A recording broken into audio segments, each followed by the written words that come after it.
ఓదార్పు యాత్రలతో జనంలోకి తిరుగుతూ జగన్ వైసీపీ ప్రస్థానాన్ని మొదలుపెట్టారు. మధ్యలో జైలు జీవితం గడిపినప్పటికీ తరువాత కూడా ప్రజల్లో ఉండడానికి ప్రాధాన్యత ఇచ్చారు. అధికారంలోకి రావడానికి సుదీర్ఘ పాదయాత్ర చేశారు. ఎప్పుడైతే సీఎంగా బాధ్యతలు చేపట్టారో అప్పటి నుంచి ప్రజలకు పూర్తిగా దూరమైపోయారు.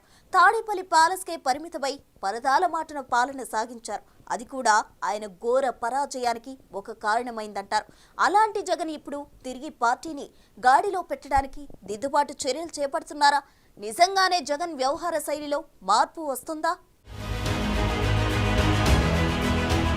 తండ్రి మరణం తర్వాత ముఖ్యమంత్రి పదవి దక్కలేదని కాంగ్రెస్తో విభేదించి సొంత పార్టీ పెట్టుకున్న జగన్ మొదట్లో ఓదార్పు యాత్రలంటూ జనంలోనే ఉన్నారు. 2012లో కాంగ్రెస్ నుంచి వైసీపీలోకి వచ్చిన 18 మంది ఎమ్మెల్యేలపై అప్పటి స్పీకర్ అనర్హత వేటు వేశారు.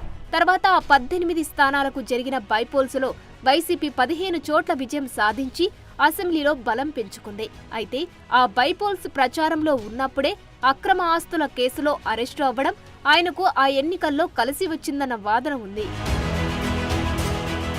బైపోల్స్ విజయంతో పెరిగిన ధీమాతో రాష్ట్ర విభజన జరిగిన తర్వాత 2014 సార్వత్రిక ఎన్నికల్లో జగన్ చాలా కాన్ఫిడెన్స్తో కనిపించారు.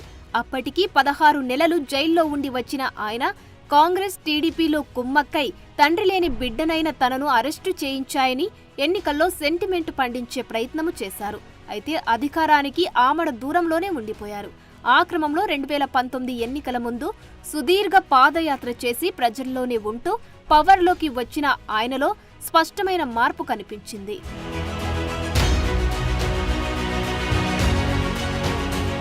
నూట 51 సీట్లతో అధికారంలోకి రావడంతో అధికారం శాశ్వతమన్న ఫీలింగ్ జగన్లో వ్యక్తమైంది.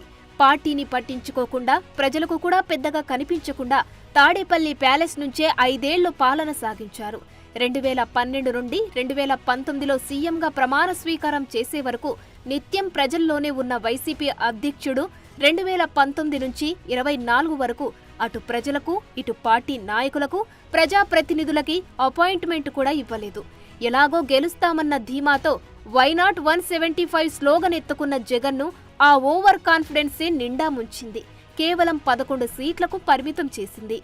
ఓటమి తర్వాత జగన్తో పాటు ఆయన చుట్టూ ఉన్న కోటరీనే దారుణ పరాజయానికి కారణమని వైసీపీ సీనియర్లు కూడా బహిరంగ విమర్శలు చేస్తున్నారు. ఆయన అతి ధీమానే అందరినీ ముంచిందని పార్టీ నాయకులు అంటున్నారు. పలువురు మాజీ ఎమ్మెల్యేలు జగన్కు దండం పెట్టి వైసీపీని వదిలి వెళ్లిపోతున్నారు.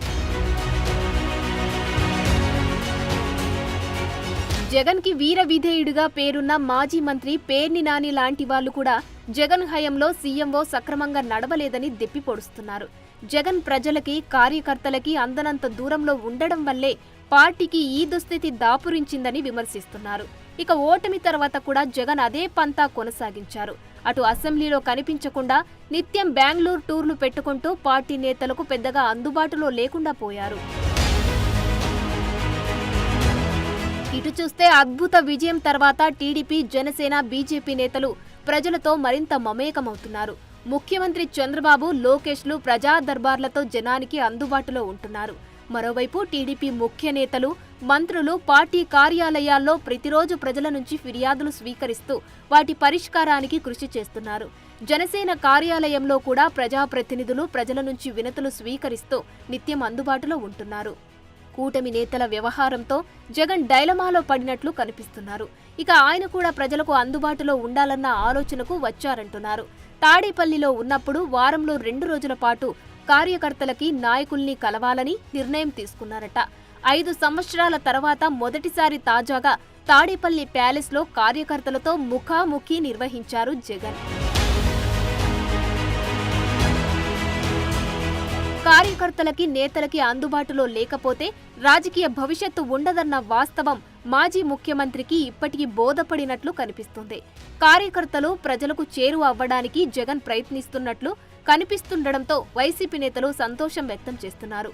ఆయన నిత్యం ప్రజాక్షేత్రంలో ఉంటే 2029 ఎన్నికల్లో విజయావకాశాలు ఉంటాయని పార్టీ నేతలు అభిప్రాయపడుతున్నారు.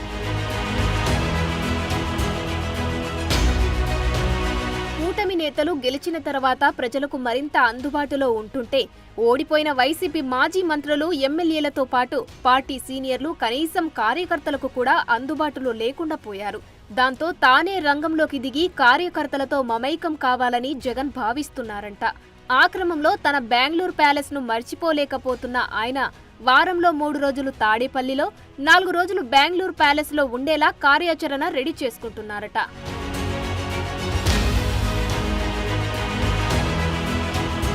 తాడేపల్లిలో ఉండే 3 రోజుల్లో 2 రోజులు క్యాంపు కార్యాలయంలో ప్రజలు కార్యకర్తలను కలుస్తారట. ఇప్పటికే వైసీపీ నేతలు పక్కచూపులు చూస్తున్నారు. స్థానిక సంస్థల ప్రజాప్రతినిధులు, ఎమ్మెల్సీలు, రాజ్యసభ సభ్యులు, మాజీ మంత్రులు, మాజీ ఎమ్మెల్యేలు కూటమి పార్టీల గేట్లు ఎప్పుడు తెరుచుకుంటాయా అని ఎదురు చూస్తున్నారు. వారిని కాపాడుకోవడం కోసమే జగన్ తన స్టైల్ మార్చాలని అనుకుంటున్నారట.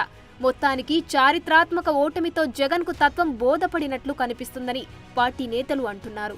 మారితే భవిష్యత్తు ఉంటుంది, లేకపోతే పార్టీని మర్చిపోవాల్సిందే అన్న అభిప్రాయం వ్యక్తం చేస్తున్నారు.